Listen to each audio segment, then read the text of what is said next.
नमस्ते साथियों, मेरा नाम आंचल है। आई सक्षम के सीखे सिखाए वीडियो श्रृंखला में आपका स्वागत है। साथियों, बडी टॉक एक कोचिंग प्रक्रिया है जिसमें प्रभावी प्रश्नों का इस्तेमाल कर हम अपने साथी को स्वयं में रिफ्लेक्ट कर पाने और स्वयं के लिए लक्ष्य बनाने के लिए सक्षम बना सकते हैं। बडी टॉक के मुख्य 5 चरण होते हैं। पहला, जुड़ाव बनाना। दूसरा, स्वयं के लिए लक्ष्य बनाना। तीसरा, उस लक्ष्य को पाने के लिए हम अभी क्या क्या कर रहे हैं।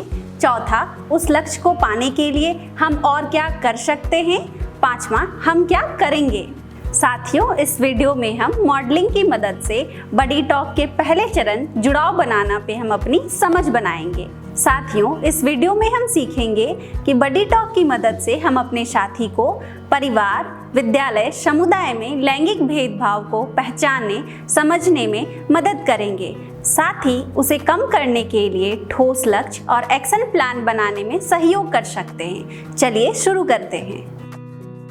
हेलो आस्था, कैसे हैं? हेलो दी, हम अच्छे हैं। बहुत बढ़िया। तो हम इस सवाल से शुरू करते हैं कि पिछले महीने का कोई एक ऐसा अनुभव जो आपको अच्छा महसूस कराया हो, आप शेयर करेंगे? हाँ दीदी, जब मैंने पिछले महीने लड़कियों के साथ एक डिस्कशन किया था कि लड़के और लड़कियों के साथ स्कूल में कैसा व्यवहार होता है, तब लड़कियाँ बहुत खुलकर बता पा रही थी। तब मुझे लगा कि हम बदलाव की तरफ जा रहे हैं। बढ़िया। तो आपने कहा कि आप अपनी लड़कियों के साथ बातचीत किया और आपको लगा कि आप आगे भी बढ़ रहे हैं। और कुछ? और दी, मेरी माँ ने एक दिन कहा कि अगर तुम्हें काम के बाद कोई काम हो तो तुम जा सकती हो। ऐसा कभी मेरी माँ ने नहीं कहा है। ये देख करके मुझे बहुत खुशी हुई। बहुत बढ़िया। मुझे यह सुनकर आप पे गर्व हो रहा है। साथ ही साथ इसमें हम देख रहे हैं कि आप लड़कियों के साथ जुड़े तो लड़कियों में भी वो खुलकर अपनी बातों को रख रही है। साथ ही साथ आपके घर में आपकी मम्मी भी आपकी बातों को सुन रही है और आपको आगे आने के लिए कह रही है। हाँ दीदी। पिछले महीने कुछ ऐसा है जो आपको लगता है कि और बेहतर हो सकता था?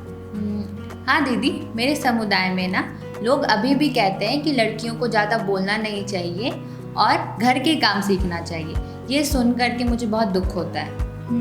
आपने बहुत ज़रूरी बातों को सामने रखा है कि समुदाय में अभी भी लोगों के बातों को सामने नहीं रखा जाता है और यह सुन आपको बुरा लगता है। हमने पिछली बार जो एक्शन प्लान बनाया था, जैसे स्कूल में पोस्टर लगाना और समुदाय में चर्चा सत्र चलाना, उसका अनुभव कैसा रहा? दीदी, मैंने स्कूल के दीवार पर लड़के लड़कियां बराबर हैं जैसे नारे लगवाए।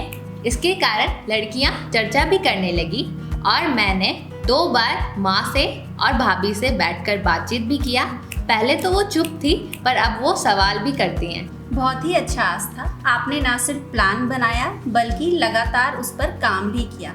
यह बदलाव की शुरुआत है। आपने इस अनुभव से क्या सीखा? मुझे लगा कि बदलाव धीरे धीरे आता है, लेकिन अगर हम लगातार बोलते रहे और उदाहरण बने तो लोग सुनते हैं और हमें सभी जगह, घर, स्कूल और समुदाय में छोटे छोटे एक्शंस लेते रहना चाहिए। बिल्कुल, आपने जो अनुभव और सीख साझा की, ये बहुत मूल्यवान है। ये ना सिर्फ आपको बल्कि और लड़कियों को भी प्रेरित करेगा। मिलते हैं अगले बडी टॉक में। जी दीदी। साथियों, इस वीडियो में हमने जाना कि बडी टॉक के पहले चरण जुड़ाव बनाना में कैसे हम ऐसे सवालों से शुरुआत करें जो हमारे साथी को गहरा सोचने और खुलकर साझा करने में मदद कर सके। खासकर जब लैंगिक भेदभाव जैसे विषय हो तो जुड़ाव बनाना जरूरी होता है, जहां हमारे साथी अपने अनुभवों को सुरक्षित महसूस करते हुए साझा कर सके। आशा करती हूँ इस वीडियो से बडी टॉक के इस प्रक्रिया को समझने में मदद मिलेगी। हमारे साथ जुड़े रहने के लिए धन्यवाद।